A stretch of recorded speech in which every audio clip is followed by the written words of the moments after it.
Iga läbiviidud arutelu kohta ootame arutelu käigus sündinud mõtteid ja ideid selleks loodud veebivormi kaudu. Oleme kokkuvõtte esitamise teinud sinu jaoks võimalikult lihtsaks.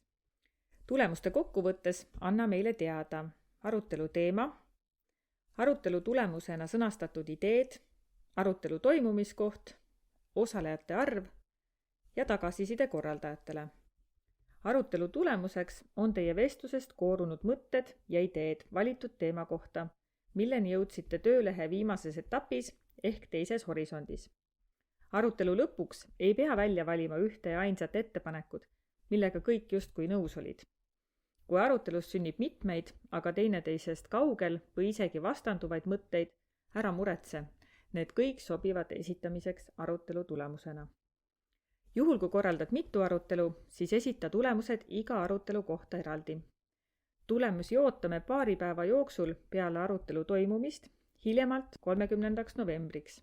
Nii on kindel, et sinu juhitud arutelu tulemused jõuavad ideekorjesse ja suunatakse õigete inimesteni.